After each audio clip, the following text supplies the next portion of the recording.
Adventure of the Priory School by Sir Arthur Conan Doyle. We've had some dramatic entrances and exits upon our small stage at Baker Street, but I cannot recollect anything more sudden and startling than the first appearance of Thorneycroft Huxtable, M.A., Ph.D., etc. His card, which seemed too small to carry the weight of his academic distinctions, preceded him by a few seconds, and then he entered himself, so large, so pompous, and so dignified that he was the very embodiment of self-possession and solidity.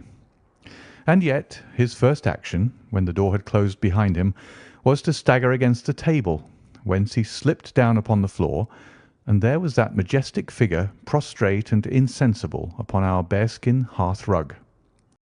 We had sprung to our feet, and for a few moments we stared in silent amazement at this ponderous piece of wreckage, which told of some sudden and fatal storm far out on the ocean of life. Then Holmes hurried with a cushion for his head, and I with brandy for his lips. The heavy white face was seamed with lines of trouble. The hanging pouches under the closed eyes were leaden in colour. The loose mouth drooped dolorously at the corners. The rolling chins were unshaven. Collar and shirt bore the grime of a long journey, and the hair bristled unkempt from the well-shaped head. It was a sorely stricken man who lay before us. "What is it, Watson?" asked Holmes. "Absolute exhaustion, possibly mere hunger and fatigue," said I, with my finger on the thready pulse, where the stream of life trickled thin and small.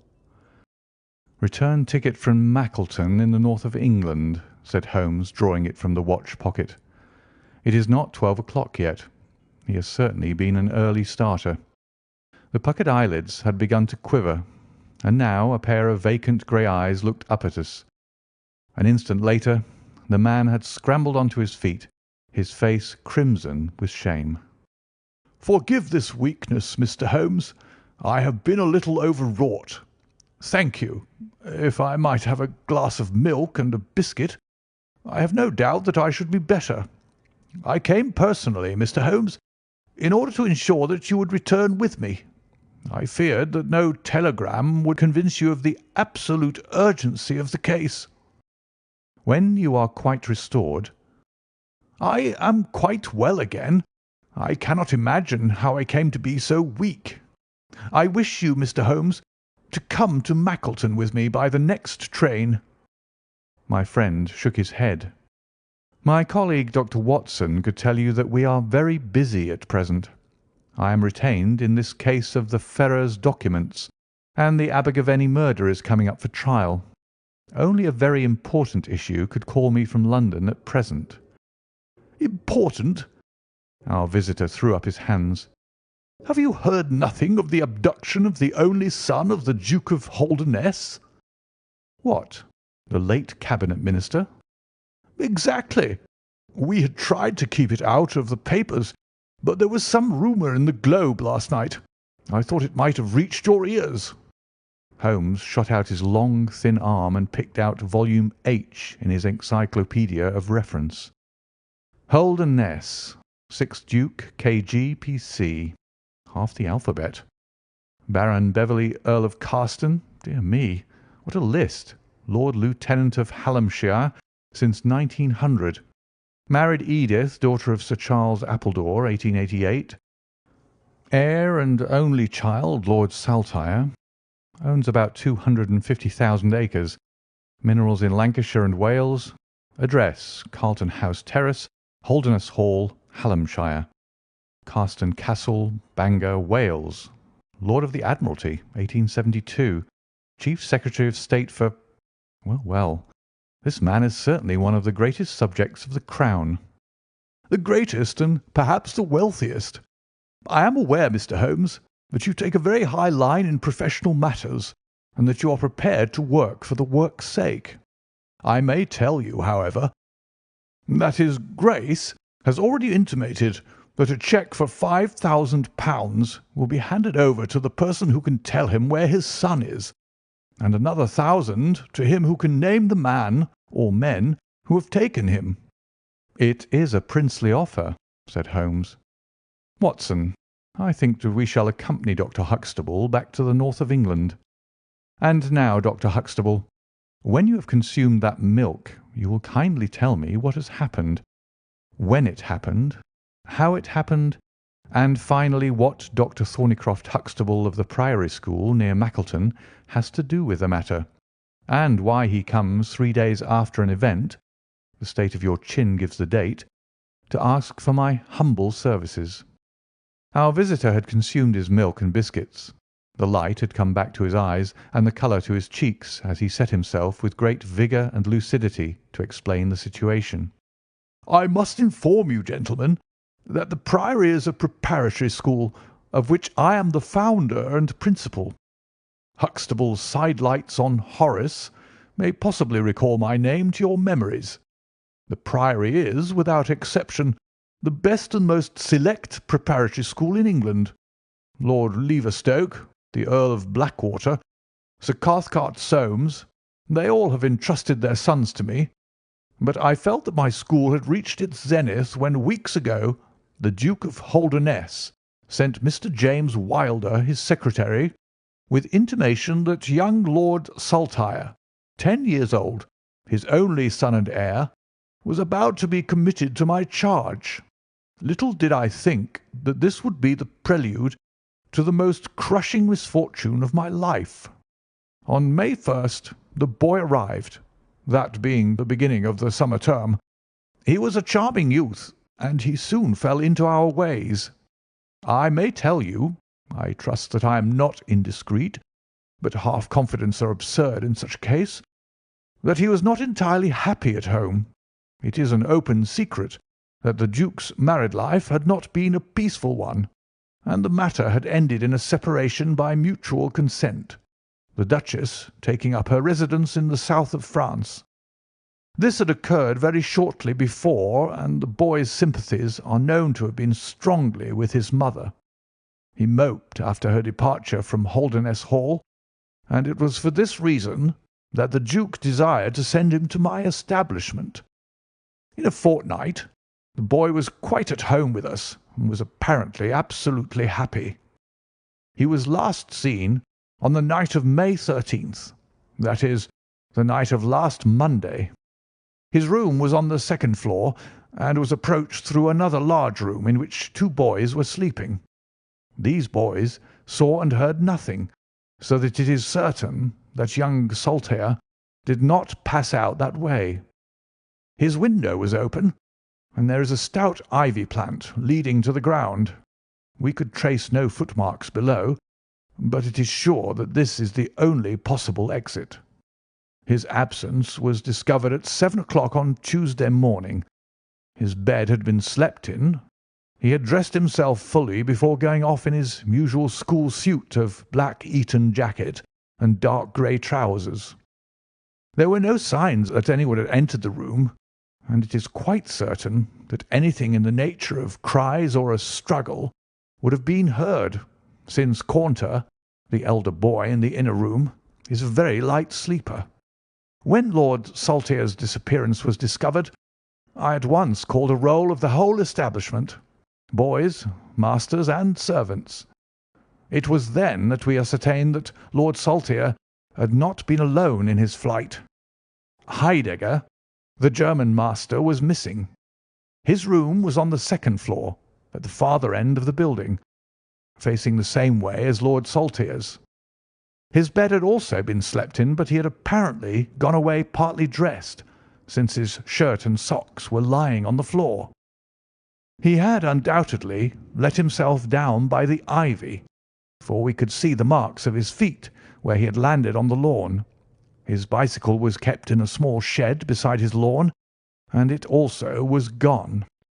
He had been with me for 2 years, and came with the best references, but he was a silent, morose man, not very popular either with masters or boys. No trace could be found of the fugitives, and now, on Thursday morning, we are as ignorant as we were on Tuesday. Inquiry was, of course, made at once at Holdernesse Hall, which is only a few miles away, and we imagine that in some sudden attack of homesickness he had gone back to his father, but nothing had been heard of him. The Duke is greatly agitated, and as to me, you have seen yourselves the state of nervous prostration to which the suspense and the responsibility have reduced me. Mr. Holmes, if ever you put forward your full powers, I implore you to do so now, for never in your life could you have a case which is more worthy of them." Sherlock Holmes had listened with the utmost intentness to the statement of the unhappy schoolmaster. His drawn brows and the deep furrow between them showed that he needed no exhortation to concentrate all his attention upon a problem which, apart from the tremendous interests involved, must appeal so directly to his love of the complex and the unusual.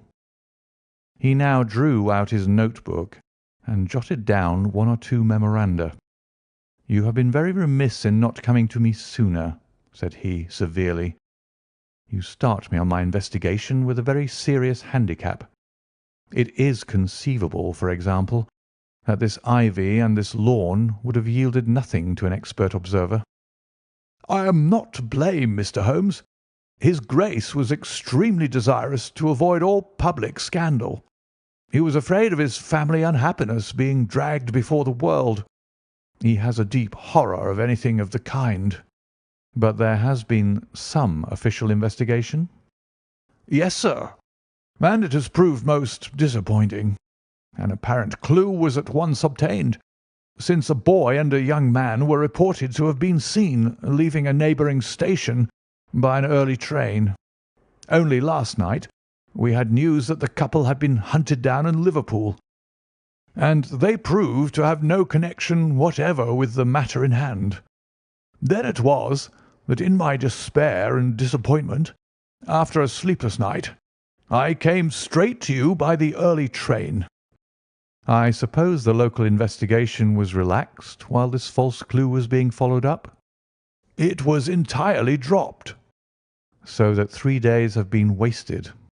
The affair has been most deplorably handled." "I feel it and admit it." "And yet the problem should be capable of ultimate solution. I shall be very happy to look into it. Have you been able to trace any connection between the missing boy and his German master?" "None at all." "Was he in the master's class?" "No, he never exchanged a word with him so far as I know." "That is certainly very singular. Had the boy a bicycle?" "No." "Was any other bicycle missing?" "No." "Is that certain?" "Quite." "Well now, you do not mean to seriously suggest that this German rode off upon a bicycle in the dead of the night, bearing the boy in his arms?" "Certainly not." "Then what is the theory in your mind?"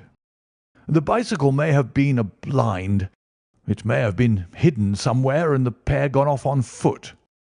"Quite so. But it seems rather an absurd blind, does it not? Were there other bicycles in this shed?" "Several."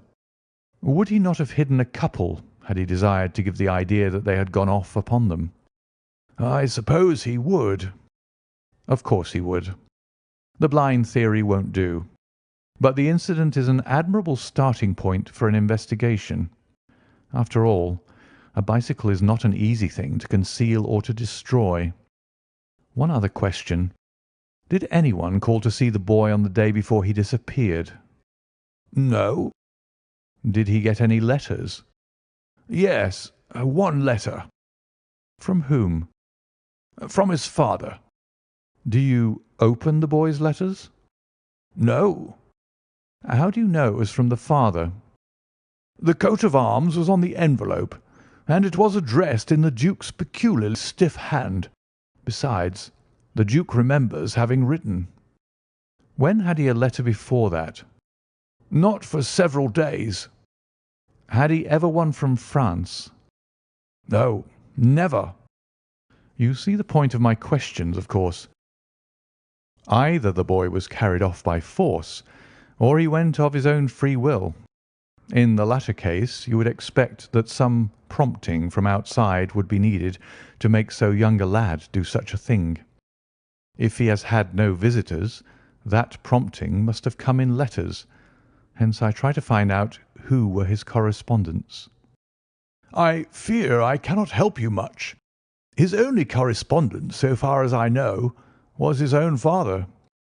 "Who wrote to him on the very day of his disappearance. Were the relations between father and son very friendly?" "His Grace is never very friendly with anyone. He is completely immersed in large public questions, and is rather inaccessible to all ordinary emotions. But he was always kind to the boy in his own way." "But the sympathies of the latter were with the mother." "Yes." "Did he say so?" "No." "The Duke, then?" "Good heaven, no." "Then how could you know?" "I have had some confidential talks with Mr. James Wilder, his Grace's secretary. It was he who gave me the information about Lord Saltire's feelings." "I see. By the way, that last letter of the Duke's, was it found in the boy's room after he was gone?" "No, he had taken it with him. I think, Mr. Holmes, it is time that we were leaving for Euston." "I will order a four-wheeler. In a quarter of an hour we shall be at your service. If you are telegraphing home, Mr. Huxtable, it would be well to allow the people in your neighbourhood to imagine that the inquiry is still going on in Liverpool or wherever else that red herring led your pack. In the meantime, I will do a little quiet work at your own doors, and perhaps the scent is not so cold but that two old hounds like Watson and myself may get a sniff of it." That evening found us in the cold, bracing atmosphere of the Peak Country, in which Dr. Huxtable's famous school is situated. It was already dark when we reached it.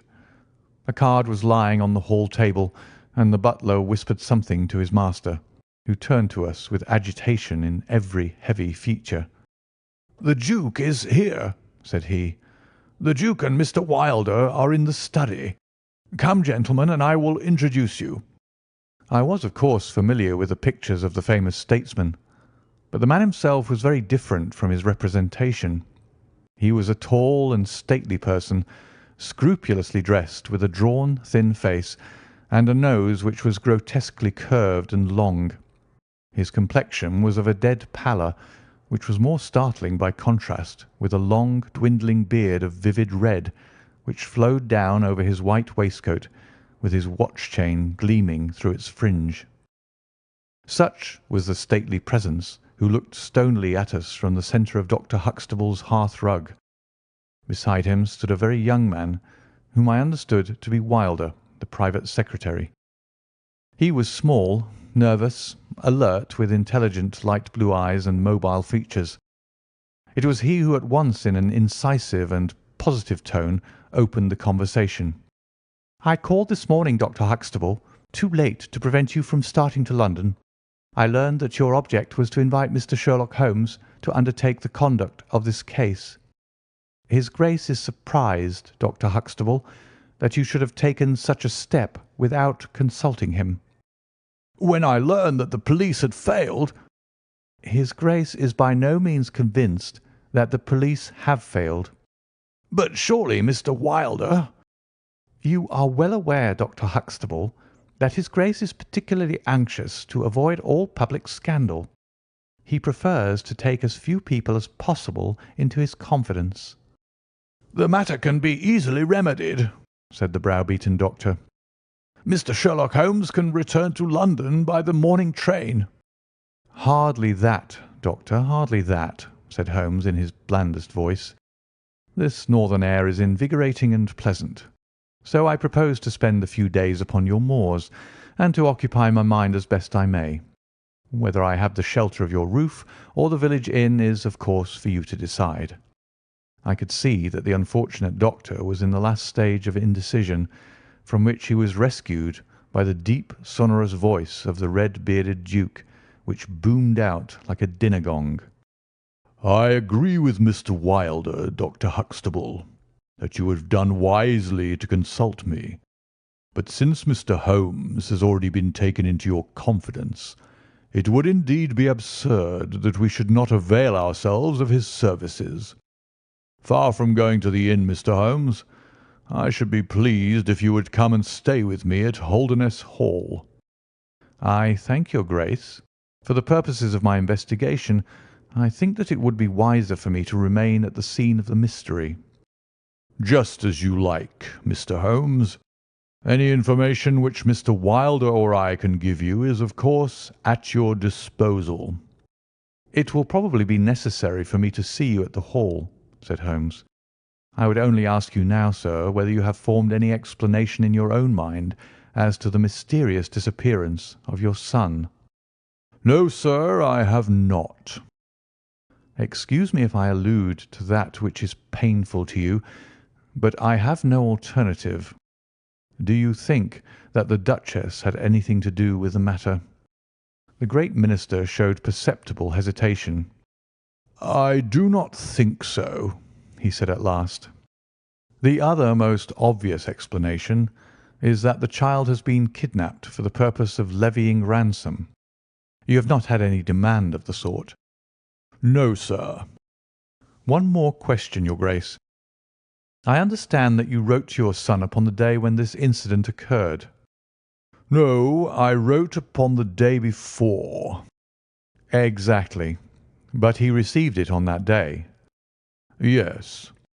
"Was there anything in your letter which might have unbalanced him or induced him to take such a step?" "No, sir, certainly not." "Did you post that letter yourself?" The nobleman's reply was interrupted by his secretary, who broke in with some heat. "His Grace is not in the habit of posting letters himself," said he. "This letter was laid with others upon the study table, and I myself put them in the post bag." "You are sure this one was among them?" "Yes, I observed it." "How many letters did your Grace write that day?" 20 or 30. I have a large correspondence. But surely this is somewhat irrelevant." "Not entirely," said Holmes. "For my own part," the Duke continued, "I have advised the police to turn their attention to the south of France. I have already said that I do not believe that the Duchess would encourage so monstrous an action, but the lad had the most wrong-headed opinions, and it is possible that he may have fled to her, aided and abetted by this German. I think, Dr. Huxtable, that we will now return to the Hall." I could see that there were other questions which Holmes would have wished to put, but the nobleman's abrupt manner showed that the interview was at an end. It was evident that to his intensely aristocratic nature this discussion of his intimate family affairs with a stranger was most abhorrent, and that he feared lest every fresh question would throw a fiercer light into the discreetly shadowed corners of his ducal history. When the nobleman and his secretary had left, my friend flung himself at once, with characteristic eagerness, into the investigation. The boy's chamber was carefully examined, and yielded nothing save the absolute conviction that it was only through the window that he could have escaped. The German master's room and effects gave no further clue. In his case a trailer of ivy had given way under his weight, and we saw by the light of a lantern the mark on the lawn where his heels had come down. That one dint in the short green grass was the only material witness left of this inexplicable nocturnal flight. Sherlock Holmes left the house alone, and only returned after 11. He had obtained a large ordnance map of the neighbourhood, and this he brought into my room, where he laid it out on the bed, and having balanced a lamp in the middle of it, he began to smoke over it, and occasionally to point out objects of interest with the reeking amber of his pipe. "This case grows upon me, Watson," said he. "There are decidedly some points of interest in connection with it. In this early stage, I want you to realise those geographical features which may have a good deal to do with our investigation. Look at this map. This dark square is the Priory School. I'll put a pin in it. Now, this line is the main road. You see that it runs east and west past the school, and you see also that there is no side road for a mile either way. If these two folk passed away by road, it was this road." "Exactly." "By a singular and happy chance, we are able to some extent to check what passed along this road during the night in question.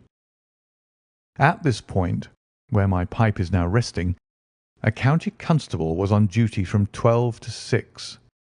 It is, as you perceive, the first crossroad on the east side. This man declares that he was not absent from his post for an instant, and he is positive that neither boy nor man could have gone that way unseen. I have spoken with this policeman to-night, and he appears to me to be a perfectly reliable person. That blocks this end. We have now to deal with the other. There is an inn here, the Red Bull, the landlady of which was ill. She had sent to Mackleton for a doctor, but he did not arrive until morning, being absent at another case. The people at the inn were alert all night, awaiting his coming, and one or other of them seems to have continually had an eye upon the road. They declare that no one passed. If their evidence is good, then we are fortunate enough to be able to block the west, and also to be able to say that the fugitives did not use the road at all. But the bicycle, I objected. Quite so. We will come to the bicycle presently. To continue our reasoning, if these people did not go by the road, they must have traversed the country to the north of the house or to the south of the house. That is certain. Let us weigh the one against the other. On the south of the house is, as you perceive, a large district of arable land, cut up into small fields with stone walls between them. There I admit that a bicycle is impossible. We can dismiss the idea. We turn to the country on the north. Here there lies a grove of trees marked as the Ragged Shore, and on the farther side stretches a great rolling moor, Lower Gill Moor, extending for 10 miles and sloping gradually upward. Here, at one side of this wilderness, is Holdernesse Hall, 10 miles by road, but only 6 across the moor. It is a peculiarly desolate plain. A few more farmers have small holdings where they rear sheep and cattle. Except these, the plover and the curlew are the only inhabitants until you come to the Chesterfield high road. There is a church there, you see, a few cottages and an inn. Beyond that the hills become precipitous. Surely it is here to the north that our quest must lie. But the bicycle, I persisted. Well, well, said Holmes impatiently. A good cyclist does not need a high road. The moor is intersected with paths, and the moon was at the full. Hello, what's this? There was an agitated knock at the door, and an instant afterwards Dr. Huxtable was in the room. In his hand he held a blue cricket cap with a white chevron on the peak. "At last we have a clue," he cried. "Thank heaven! At last we are on the dear boy's track. It is his cap." "Where was it found?" "In the van of the gipsies who camped on the moor. They left on Tuesday. To-day the police traced them down and examined their caravan. This was found." "How do they account for it?" "They shuffled and lied, said that they found it on the moor on Tuesday morning. They know where he is, the rascals, thank goodness. They're all safe under lock and key. Either the fear of the law or the Duke's purse will certainly get out of them all that they know." "So far so good," said Holmes, when the doctor had at last left the room. "It at least bears out the theory that it is on the side of the Lower Gill Moor that we must hope for results. The police have really done nothing locally, save the arrest of those gipsies. Look here, Watson. There's a watercourse across the moor. You see it marked here in the map. In some parts it widens into a morass. This is particularly so in the region between Holdernesse Hall and the school. It is vain to look elsewhere for tracks in this dry weather, but at that point there is certainly a chance of some record being left. I will call you early tomorrow morning, and you and I will try if we can throw some light upon the mystery." The day was just breaking when I woke to find the long, thin form of Holmes by my bedside. He was fully dressed, and had apparently already been out. "I have done the lawn and the bicycle shed," said he. "I have also had a rumble through the Ragged Shore. Now, Watson, there is cocoa ready in the next room. I must beg you to hurry, for we have a great day before us."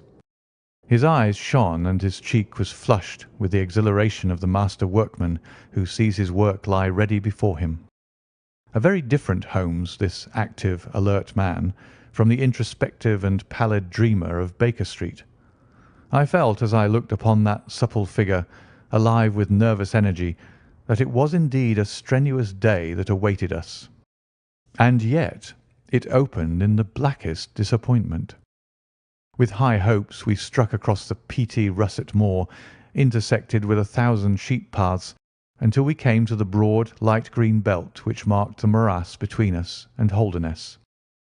Certainly if the lad had gone homeward, he must have passed this, and he could not pass it without leaving his traces. But no sign of him or the German could be seen. With a darkening face my friend strode along the margin, eagerly observant of every muddy stain upon the mossy surface. Sheep marks there were in profusion, and at one place, some miles down, cows had left their tracks. Nothing more. "Check number 1," said Holmes, looking gloomily over the rolling expanse of the moor. "There is another morass down yonder, and a narrow neck between. Hallo! Hallo! Hallo! What have we here?" We had come on a small black ribbon of pathway. In the middle of it, clearly marked on the sodden soil, was the track of a bicycle. "Hurrah!" I cried. "We have it!" But Holmes was shaking his head, and his face was puzzled and expectant rather than joyous. "A bicycle, certainly, but not the bicycle," said he. "I am familiar with 42 different impressions left by tyres. This, as you perceive, is a Dunlop, with a patch upon the outer cover. Heidegger's tyres were Palmer's, leaving longitudinal stripes. Aveling, the mathematical master, was sure upon the point. Therefore it is not Heidegger's track. The boy's, then? Possibly, if we could prove a bicycle to have been in his possession, but this we have utterly failed to do. This track, as you perceive, was made by a rider who was going from the direction of the school, or towards it. No, no, my dear Watson. The more deeply sunk impression is, of course, the hind wheel upon which the weight rests. You perceive several places where it has passed across and obliterated the more shallow mark of the front one. It was undoubtedly heading away from the school. It may or may not be connected with our inquiry, but we will follow it backwards before we get any further.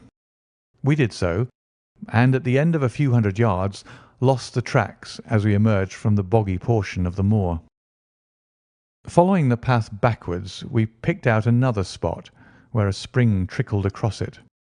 Here, once again, was the mark of the bicycle, though nearly obliterated by the hoofs of cows. After that there was no sign, but the path ran right on into Ragged Shaw, the wood which backed on to the school. From this wood the cycle must have emerged. Holmes sat down on a boulder and rested his chin in his hands. I had smoked 2 cigarettes before he moved. "Well, well," said he at last, "it is of course possible that a cunning man might change the tyres of his bicycle in order to leave unfamiliar tracks. A criminal who was capable of such a thought is a man whom I should be proud to do business with. We will leave this question undecided and hark back to our morass again, for we have left a good deal unexplored." We continued our systematic survey of the edge of the sodden portion of the moor, and soon our perseverance was gloriously rewarded. Right across the lower part of the bog lay a miry path. Holmes gave a cry of delight as he approached it. An impression like a fine bundle of telegraph wires ran down the centre of it. It was the Palmer tyres. "Here is Herr Heidegger sure enough," cried Holmes exultantly. "My reasoning seems to have been pretty sound, Watson. I congratulate you. But we have a long way still to go. Kindly walk clear of the path. Now, let us follow the trail. I fear that it will not lead very far." We found, however, as we advanced, that this portion of the moor is intersected with soft patches, and though we frequently lost sight of the track, we always succeeded in picking it up once more. "Do you observe," said Holmes, "that the rider is now undoubtedly forcing the pace? There can be no doubt of it. Look at this impression, where you get both tyres clear. The one is as deep as the other. That can only mean that the rider is throwing his weight onto the handlebar, as a man does when he is sprinting. By Jove, he's had a fall. There was a broad irregular smudge covering some yards of the track. Then there were a few footmarks, and the tyre reappeared once more. A side slip, I suggested. Holmes held up a crumpled branch of flowering gorse. To my horror, I perceived that the yellow blossoms were all dabbed with crimson.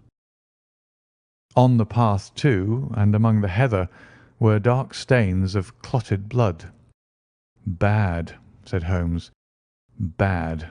Stand clear, Watson. Not an unnecessary footstep. What do I read here? He fell wounded. He stood up. He remounted. He proceeded. But there is no other track. Cattle on this side path. He was surely not gored by a bull. Impossible. But I see no traces of anyone else. We must push on, Watson. Surely with stains as well as the track to guide us, he cannot escape us now." Our search was not a very long one. The tracks of the tyre began to curve fantastically upon the wet and shining path. Suddenly, as I looked ahead, the gleam of metal caught my eye from amid the thick gorse bushes. Out of them we dragged a bicycle, palmer-tired, one pedal bent, and the whole front of it horribly smeared and slobbered with blood. On the other side of the bushes a shoe was projecting. We ran round, and there lay the unfortunate rider. He was a tall man, full-bearded, with spectacles, one glass of which had been knocked out. The cause of his death was a frightful blow upon the head, which had crushed in part of his skull. That he could have gone on after receiving such an injury said much for the vitality and courage of the man. He wore shoes but no socks, and his open coat disclosed a nightshirt beneath it. It was undoubtedly the German master. Holmes turned the body over reverently and examined it with great attention. He then sat in deep thought for a time, and I could see by his ruffled brow that this grim discovery had not, in his opinion, advanced us much in our inquiry. "It is a little difficult to know what to do, Watson," said he at last. "My own inclinations are to push this inquiry on, for we have already lost so much time that we cannot afford to waste another hour. On the other hand, we are bound to inform the police of the discovery, and to see that this poor fellow's body is looked after. I could take a note back, but I need your company and assistance. Wait a bit. There is a fellow cutting peat up yonder. Bring him over here, and he will guide the police." I brought the peasant across, and Holmes dispatched the frightened man with a note to Dr. Huxtable. "Now, Watson," said he, "we have picked up 2 clues this morning. One is the bicycle with the Palmer tyre, and we see what that has led to. The other is the bicycle with the patched Dunlop. Before we start to investigate that, let us try to realize what we do know so as to make the most of it, and to separate the essential from the accidental. First of all, I wish to impress upon you that the boy certainly left of his own free will. He got down from his window, and he went off either alone or with someone. That is sure." I assented. "Well now, let us turn to this unfortunate German master. The boy was fully dressed when he fled. Therefore, he foresaw what he would do. But the German went without his socks. He certainly acted on very short notice." "Undoubtedly." "Why did he go?" "Because from his bedroom window he saw the flight of the boy, because he wished to overtake him and bring him back. He seized his bicycle, pursued the lad, and in pursuing him met his death. So it would seem. Now I come to the critical part of my argument. The natural action of a man in pursuing a little boy would be to run after him. He would know that he could overtake him. But the German does not do so. He turns to his bicycle. I am told that he was an excellent cyclist. He would not do this if he did not see that the boy had some swift means of escape. The other bicycle. Let us continue our reconstruction. He meets his death 5 miles from the school. Not by a bullet, mark you, which even a lad might conceivably discharge, but by a savage blow dealt by a vigorous arm. The lad, then, had a companion in his flight, and the flight was a swift one, since it took 5 miles before an expert cyclist could overtake them. Yet we survey the ground round the scene of the tragedy. What do we find? A few cattle tracks, nothing more. I took a wide sweep round, and there is no path within 50 yards. Another cyclist could have had nothing to do with the actual murder, nor were there any human footmarks. "Holmes," I cried, "this is impossible." "Admirable," he said. "A most illuminating remark. It is impossible as I state it, and therefore I must in some respect have stated it wrong. Yet you saw for yourself. Can you suggest any fallacy?" "He could not have fractured his skull in a fall." "In a morass, Watson?" "I am at my wit's end." "Tut, tut. We have solved some worse problems. At least we have plenty of material, if we can only use it. Come then, and having exhausted the Palmer, let us see what the Dunlop with the patched cover has to offer us." We picked up the track and followed it onward for some distance, but soon the moor rose into a long, heather-tufted curve, and we left the watercourse behind us. No further help from tracks could be hoped for. At the spot where we saw the last of the Dunlop tire, it might equally have led to Holdernesse Hall, the stately towers of which rose some miles to our left, or to a low grey village which lay in front of us and marked the position of the Chesterfield highroad. As we approached the forbidding and squalid inn, with the sign of a gamecock above the door, Holmes gave a sudden groan and clutched me by the shoulder to save himself from falling. He had had one of those violent strains of the ankle which leave a man helpless. With difficulty he limped up to the door, where a squat, dark, elderly man was smoking a black clay pipe. "How are you, Mr. Reuben Hayes?" said Holmes. "Who are you, and how do you get my name so pat?" the countryman answered, with a suspicious flash of a pair of cunning eyes. "Well, it's printed on the board above your head. It's easy to see a man who is master of his own house. I suppose you haven't such a thing as a carriage in your stables?" "No, I have not." "I can hardly put my foot to the ground." "Don't put it to the ground." "But I can't walk." "Well then, hop." Mr. Reuben Hayes' manner was far from gracious, but Holmes took it with admirable good humour. "Look here, my man," said he, "this is really rather an awkward fix for me. I don't mind how I get on." "Neither do I," said the morose landlord. "The matter is very important. I would offer you a sovereign for the use of a bicycle." The landlord pricked up his ears. "Where do you want to go?" "To Holdernesse Hall." "Pals of the Duke, I suppose," said the landlord, surveying our mud-stained garments with ironical eyes. Holmes laughed good-naturedly. "He'll be glad to see us, anyhow." "Why?" "Because we bring him news of his lost son." The landlord gave a very visible start. "What, you're on his track?" "He has been heard of in Liverpool. They expect to get him every hour." Again a swift change passed over the heavy, unshaven face. His manner was suddenly genial. "I've less reason to wish the Duke well than most men," said he, "for I was head coachman once, and cruel bad he treated me. It was him that sacked me without character on the word of a lying corn chandler. But I'm glad to hear that the young lad was heard of in Liverpool, and I'll help you to take the news to the Hall." "Thank you," said Holmes. "We'll have some food first, then you can bring round the bicycle." "I haven't got a bicycle." Holmes held up a sovereign. "I tell you, man, that I haven't got one. I'll let you have 2 horses as far as the Hall." "Well, well," said Holmes, "we'll talk about it when we've had something to eat." When we were left alone in the stone-flagged kitchen, it was astonishing how rapidly that sprained ankle recovered. It was nearly nightfall, and we had eaten nothing since early morning, so that we spent some time over our meal. Holmes was lost in thought, and once or twice he walked over to the window and stared earnestly out. It opened onto a squalid courtyard. In the far corner was a smithy, where a grimy lad was at work. On the other side were the stables. Holmes had sat down again after one of those excursions when he suddenly sprang out of his chair with a loud exclamation.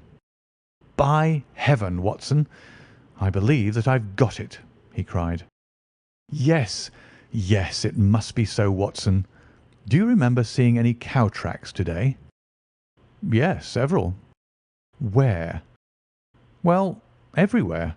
They were at the morass, and again on the path, and again near where poor Heidegger met his death." "Exactly. Well now, Watson, how many cows did you see on the moor?" "I don't remember seeing any." "Strange, Watson, that we should see tracks all along our line, but never a cow on the whole moor. Very strange, Watson, eh?" "Yes, it is strange. Now, Watson, make an effort. Throw your mind back. Can you see those tracks upon the path?" "Yes, I can." "Can you recall that the tracks were sometimes like that, Watson?" He arranged a number of breadcrumbs in this fashion. "And sometimes like this, and occasionally like this. Can you remember that?" "No, I cannot." "But I can. I could swear to it. However, we will go back at our leisure and verify it. What a blind beetle I have been not to draw my conclusion." "And what is your conclusion?" "Only that it is a remarkable cow which walks, canters, and gallops. By George, Watson, it was no brain of a country publican that thought out such a blind as that." "The coast seems to be clear, save for that lad in the smithy. Let us slip out and see what we can see." There were two rough-haired, unkempt horses in the tumble-down stable. Holmes raised the hind leg of one of them and laughed aloud. "Old shoes, but newly shod. Old shoes, but new nails. This case deserves to be a classic. Let us go across to the smithy." The lad continued his work without regarding us. I saw Holmes's eyes darting to right and left among the litter of iron and wood which was scattered above the floor.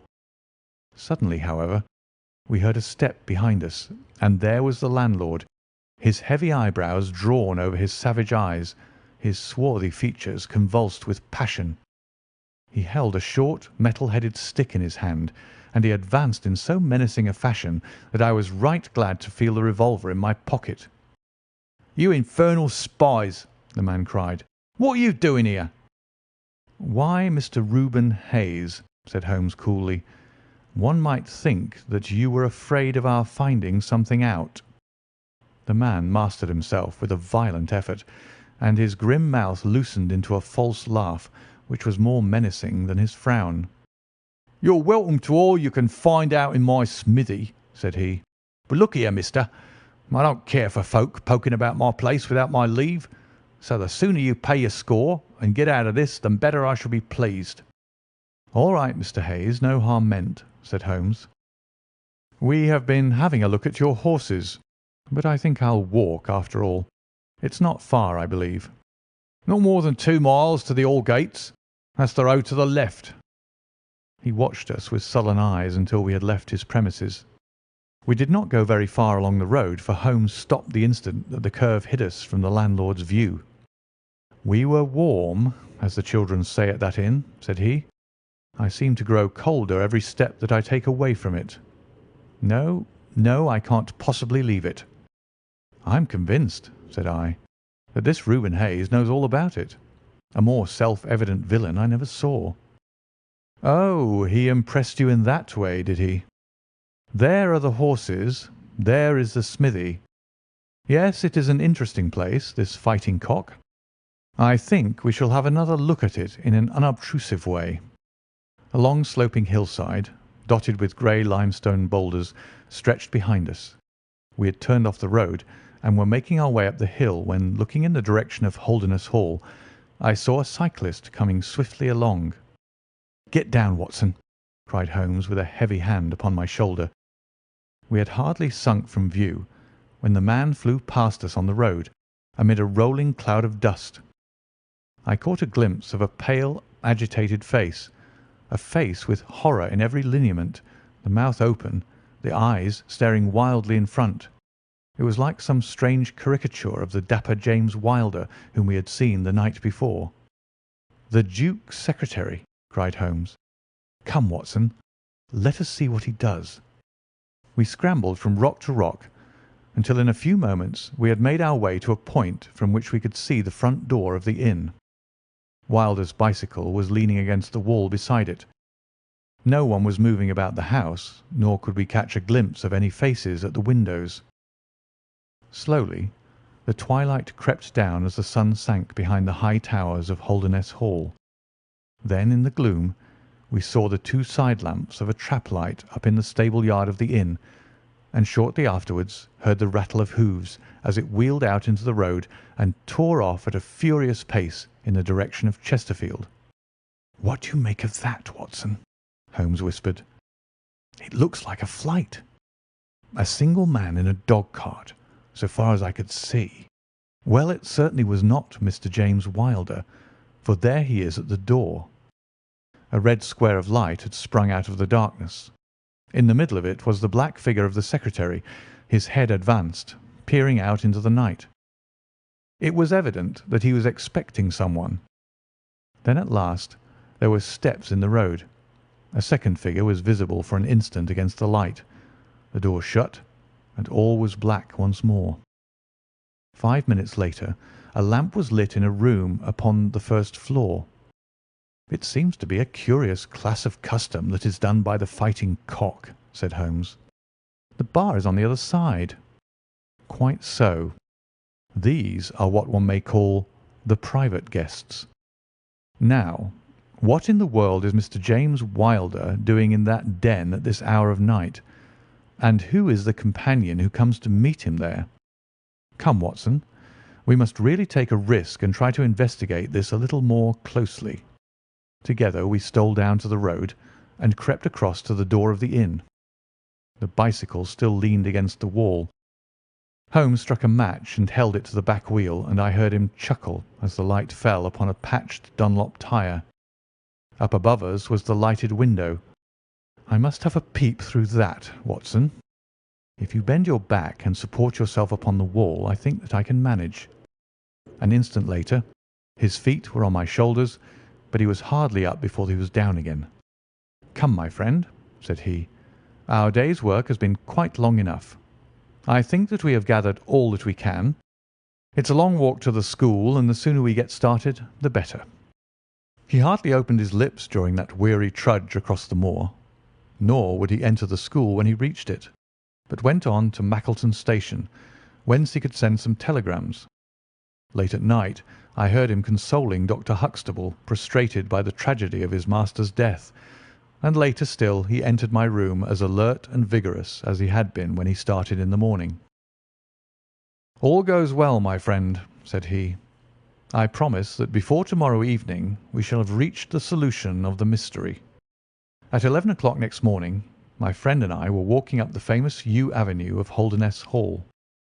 We were ushered through the magnificent Elizabethan doorway and into his Grace's study, where we found Mr. James Wilder, demure and courtly, but with some trace of that wild terror of the night before still lurking in his furtive eyes and in his twitching features. "You have come to see his Grace. I am sorry, but the fact is that the Duke is far from well. He has been very much upset by the tragic news. We received a telegram from Dr. Huxtable yesterday afternoon which told us of your discovery." "I must see the Duke, Mr. Wilder." "But he is in his room." "Then I must go to his room." "I believe he is in his bed." "I will see him there." Holmes's cold and inexorable manner showed the secretary that it was useless to argue with him. "Very good, Mr. Holmes. I will tell him that you are here." After an hour's delay the great nobleman appeared. His face was more cadaverous than ever. His shoulders had rounded, and he seemed to me to be an altogether older man than he had been the morning before. He greeted us with a stately courtesy, and seated himself at his desk, his red beard streaming down on the table. "Well, Mr. Holmes," said he. But my friend's eyes were fixed upon the secretary, who stood by his master's chair. "I think, your Grace, that I could speak more freely in Mr. Wilder's absence." The man turned a shade paler and cast a malignant glance at Holmes. "If your Grace wishes—" "Yes, yes, you had better go. Now, Mr. Holmes, what have you to say?" My friend waited until the door had closed behind the retreating secretary. "The fact is, your Grace," said he, "that my colleague, Dr. Watson, and myself had an assurance from Dr. Huxtable that a reward had been offered in this case. I should like to have this confirmed from your own lips." "Certainly, Mr. Holmes." "It amounted, if I am correctly informed, to £5,000 to anyone who will tell you where your son is." "Exactly." "And another 1,000 to the man who will name the person or persons who keep him in custody." "Exactly." Under the latter heading is included, no doubt, not only those who may have taken him away, but also those who conspire to keep him in his present position." "Yes, yes," cried the Duke impatiently. "If you do your work well, Mr. Sherlock Holmes, you will have no reason to complain of niggardly treatment." My friend rubbed his thin hands together with an appearance of avidity which was a surprise to me, who knew his frugal tastes. "I fancy that I see your Grace's cheque-book upon the table," said he. "I should be glad if you would make me out a cheque for £6,000. It would be as well, perhaps, for you to cross it. The Capital and Counties Bank, Oxford Street branch, are my agents." His Grace sat very stern and upright in his chair, and looked stonily at my friend. "Is this a joke, Mr. Holmes? It is hardly a subject for pleasantry." "Not at all, your Grace. I was never more earnest in my life." "What do you mean, then?" "I mean that I have earned the reward. I know where your son is, and I know some, at least, of those who are holding him." The Duke's beard had turned more aggressively red than ever against his ghastly white face. "Where is he?" "He is, or was last night, at the Fighting Cock Inn, about 2 miles from your park gate." The Duke fell back in his chair. "And whom do you accuse?" Sherlock Holmes's answer was an astounding one. He stepped swiftly forward and touched the Duke upon the shoulder. "I accuse you," said he. "And now, your Grace, I'll trouble you for that cheque."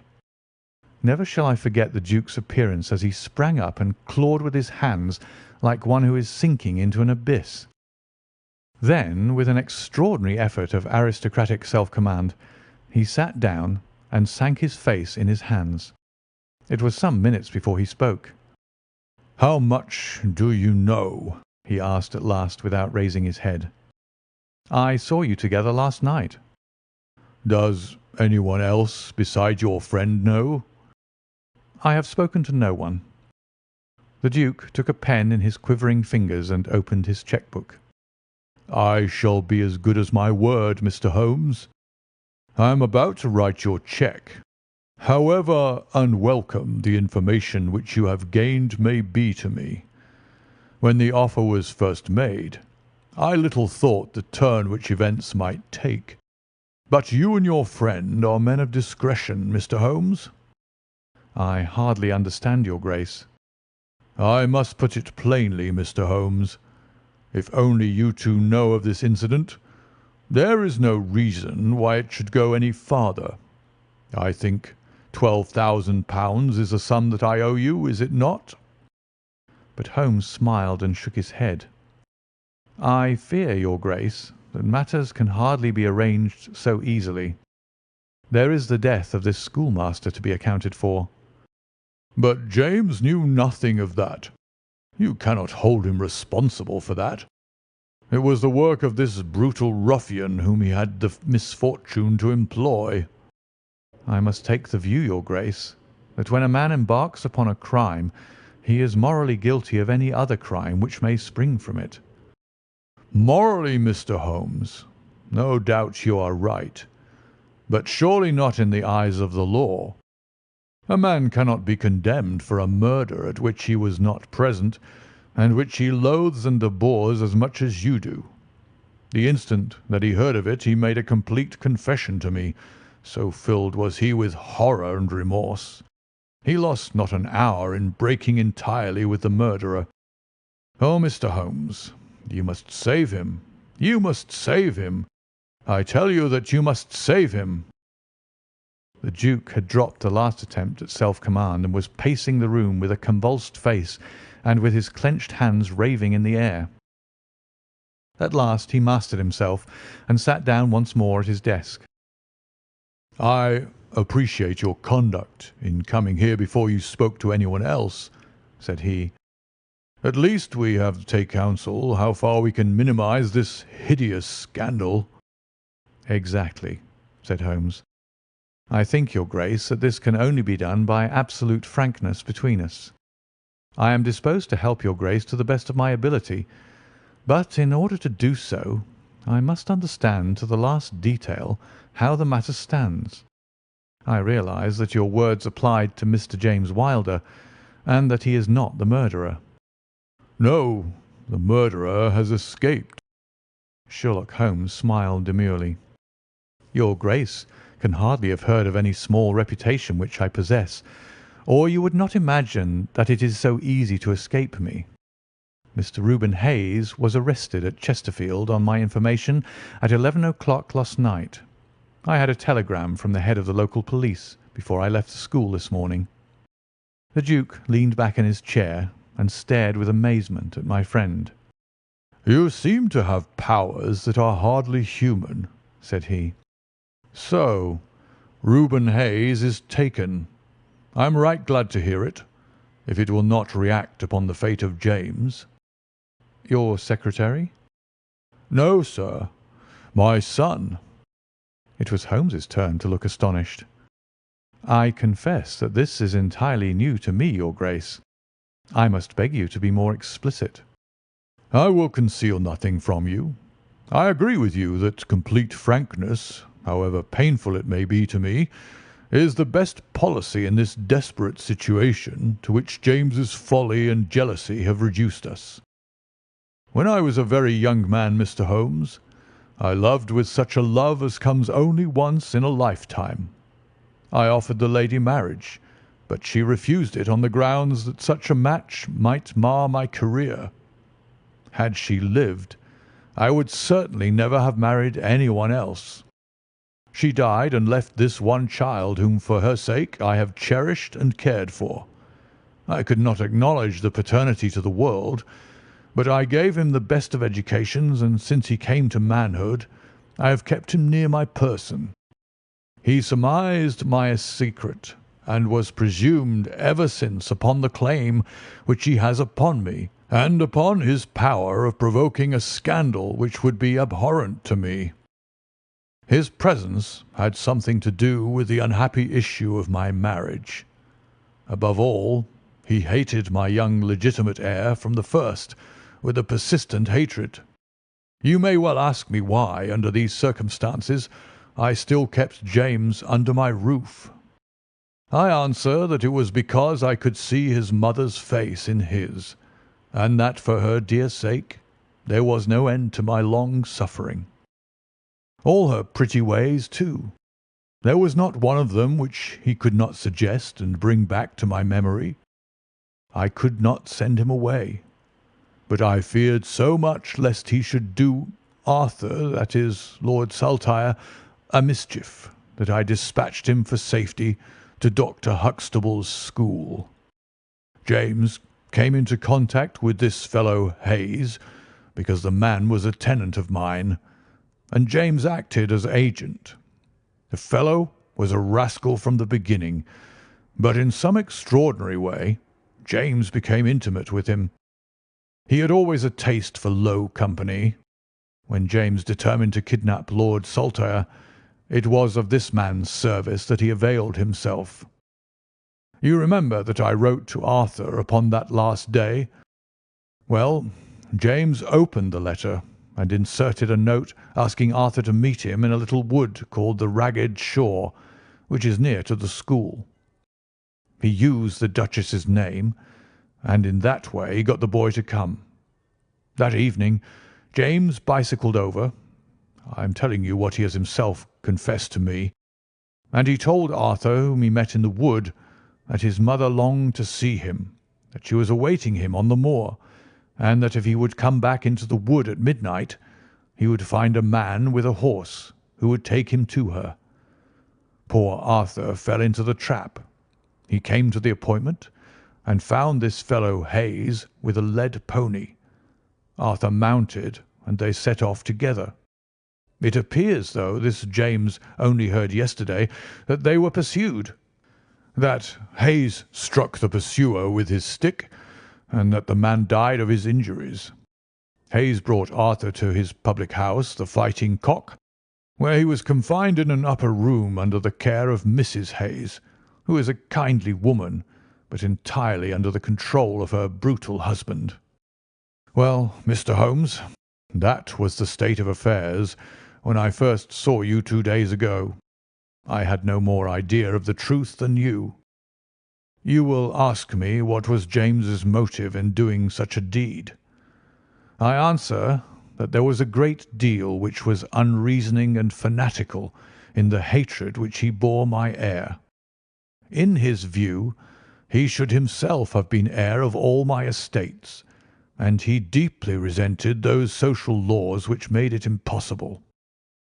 At the same time, he had a definite motive also.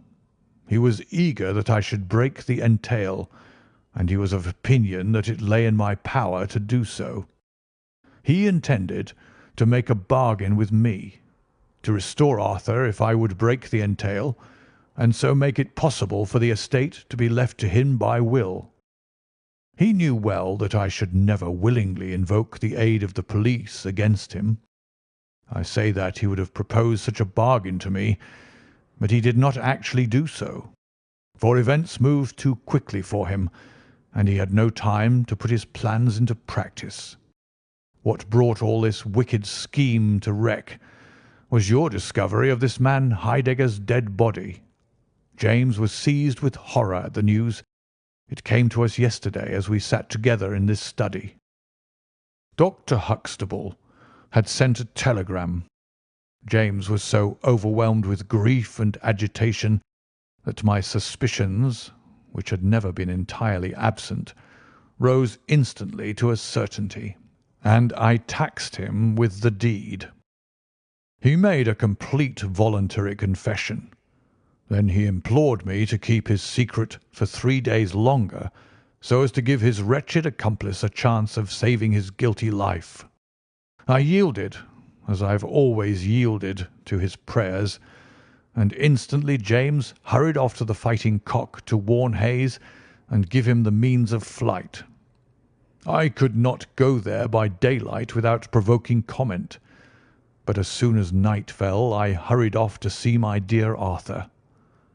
I found him safe and well, but horrified beyond expression by the dreadful deed he had witnessed. In deference to my promise, and much against my will, I consented to leave him there for 3 days, under the charge of Mrs. Hayes, since it was evident that it was impossible to inform the police where he was without telling them also who was the murderer, and I could not see how that murderer could be punished without ruin to my unfortunate James.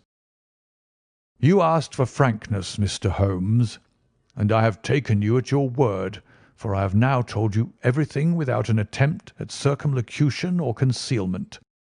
Do you in turn be as frank with me." "I will," said Holmes. "In the first place, your Grace, I am bound to tell you that you have placed yourself in a most serious position in the eyes of the law. You have condoned a felony, and you have aided the escape of a murderer, for I cannot doubt that any money which was taken by James Wilder to aid his accomplice in his flight came from your Grace's purse. The Duke bowed his assent. "This is indeed a most serious matter. Even more culpable, in my opinion, your Grace, is your attitude towards your younger son. You leave him in this den for 3 days." "Under solemn promises." "What are promises to such people as these? You have no guarantee that he will not be spirited away again. To humour your guilty elder son, you have exposed your innocent younger son to imminent and unnecessary danger. It was a most unjustifiable action." The proud Lord of Holdernesse was not accustomed to be so rated in his own ducal hall. The blood flushed into his high forehead, but his conscience held him dumb. "I will help you, but on one condition only. It is that you ring for the footman and let me give such orders as I like." Without a word, the Duke pressed the electric bell. A servant entered. "You will be glad to hear," said Holmes, "that your young master is found. It is the Duke's desire that the carriage shall go at once to the Fighting Cock Inn to bring Lord Saltire home." "Now," said Holmes, when the rejoicing lackey had disappeared, "having secured the future, we can afford to be more lenient with the past. I am not in an official position, and there is no reason, so long as the ends of justice are served, why I should disclose all that I know. As to Hayes, I say nothing. The gallows await him, and I would do nothing to save him from it. What he will divulge I cannot tell, but I have no doubt that your Grace could make him understand that it is to his interest to be silent. From the police point of view, he will have kidnapped the boy for the purpose of ransom. If they do not themselves find it out, I see no reason why I should prompt them to take a broader point of view. I would warn your Grace, however, that the continued presence of Mr. James Wilder in your household can only lead to misfortune." "I understand that, Mr. Holmes, and it is already settled that he shall leave me for ever and go to seek his fortune in Australia." "In that case, your Grace, since you have yourself stated that any unhappiness in your married life was caused by his presence, I would suggest that you make such amends as you can to the Duchess, and that you try to resume those relations which have been so unhappily interrupted." "That also I have arranged, Mr. Holmes. I wrote to the Duchess this morning."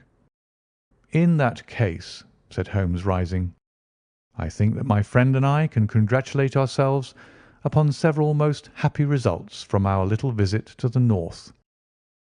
There is one other small point upon which I desire some light. This fellow Hayes had shod his horses with shoes which counterfeited the tracks of cows. Was it from Mr. Wilder that he learned so extraordinary a device?" The Duke stood in thought for a moment, with a look of intense surprise on his face. Then he opened a door and showed us into a large room furnished as a museum. He led the way to a glass case in a corner and pointed to the inscription. "These shoes," it ran, "were dug up in the moat of Holdernesse Hole. They are for the use of horses, but they are shaped below with a cloven foot of iron so as to throw pursuers off the track. They are supposed to have belonged to some of the marauding barons of Holdernesse in the Middle Ages." Holmes opened the case, and moistening his finger he passed it along the shoe. A thin film of recent mud was left upon his skin. "Thank you," said he, as he replaced the glass. "It is the second most interesting object that I have seen in the north." "And the first?" Holmes folded up his cheque and placed it carefully in his notebook. "I am a poor man," said he, as he patted it affectionately and thrust it into the depths of his inner pocket. If you like the video, put a like, subscribe to the channel and click on the bell to not miss our new videos.